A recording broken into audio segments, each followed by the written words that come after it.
मेरे प्यारे बच्चे, तू जब यह वीडियो देख रहा है तो समझ ले कि मैं तेरा महादेव आज स्वयं तुझसे बात कर रहा हूँ।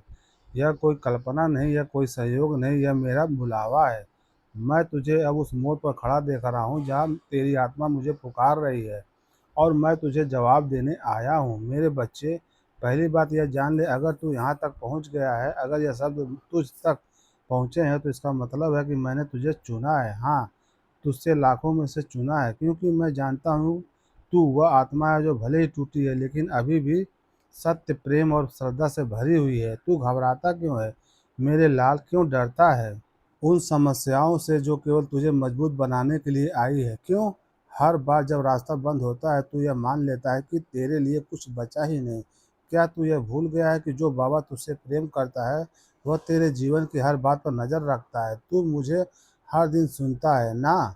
तू मेरी हर बात को अपने जीवन में उतारने की कोशिश करता है, मुझे अपने भीतर महसूस करने की कोशिश करता है, और इसीलिए मैं आज तुझसे यह कहने आया हूँ कि बेटा, अब शिकायत मत कर, अब आंसू न बहा, बस सिर्फ विश्वास रख, क्योंकि अब वह समय आ गया है जब मैं तुझ पर ऐसी कृपा बरसाने वाला हूँ जो तेरे जीवन की दिशा ही बदल देगी। मेरे बच्चे, अब मैं तुझे बताता हूँ वह बात जो तुझे शायद कोई और नहीं बताएगा। मैं तेरे जीवन में एक पवित्र आत्मा भेजने जा रहा हूँ। वह आत्मा तुझे पूर्ण करेगी, तेरे जीवन में ऐसी रोशनी लाएगी, ऐसी सहजता, ऐसी शांति और प्रेम की तू खुद को फिर से जान पाएगा।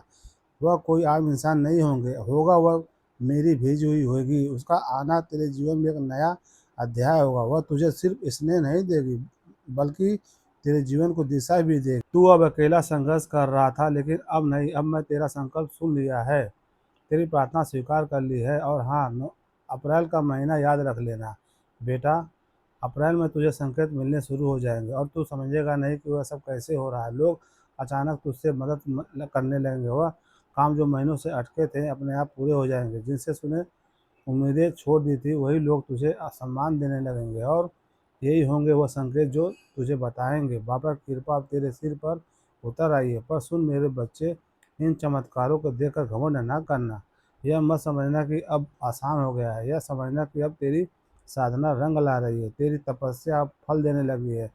यह तेरे विश्वास का पुरस्कार है। तू कहेगा बाबा यह सब हमेशा रहेगा, तो मैं कहूँगा बेटा, जब तक तू श्रद्धा और सच्चाई से जुड़ा रहेगा तब तक मेरी कृपा भी तेरे साथ बनी रहेगी।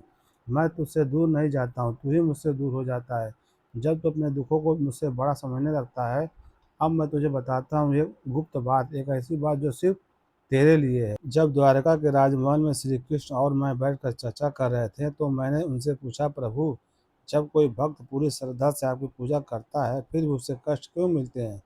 कृष्ण मुस्कुराए और बोले, श्याम, क्योंकि हम उन्हें नायक बनाना चाहते हैं, दर्शक नहीं। हम चाहते हैं कि वे अपने जीवन की कथा खुद लिखे। अगर हम हर समस्या खुद सुलझा दें तो वो कभी अपने भीतर की शक्ति को पहचान नहीं पाएंगे।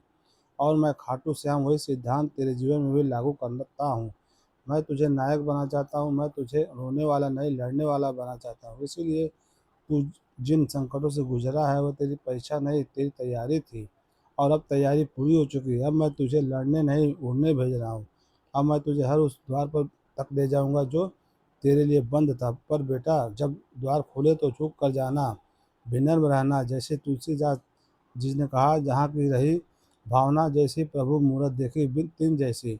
मतलब जैसे तेरी श्रद्धा होगी वैसे ही तुझे तेरी अनुभूति होगी। अब मैं तुझे कहता हूँ, अगले कुछ दिनों में तू अपने भीतर कुछ परिवर्तन महसूस करेगा। तुझे पुरानी चीज़ें छोड़ने का मन करेगा। कुछ रिश्ते, कुछ आदतें, कुछ विचार जो तुझे अब तक जकड़े हुए थे वो अपने आप कुछ छूट जाएंगे और तू खुद को हल्का महसूस करेगा।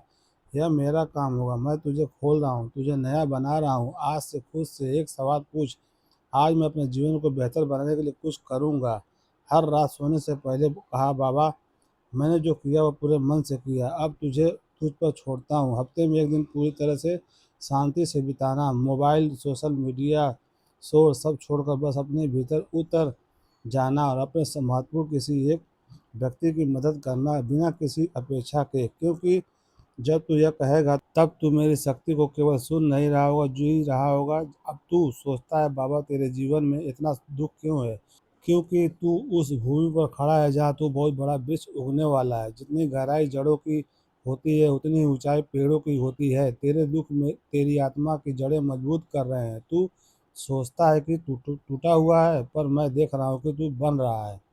इसीलिए भक्तों, प्रेम से बोलो ओम नमः शिवाय, ओम नमः शिवाय।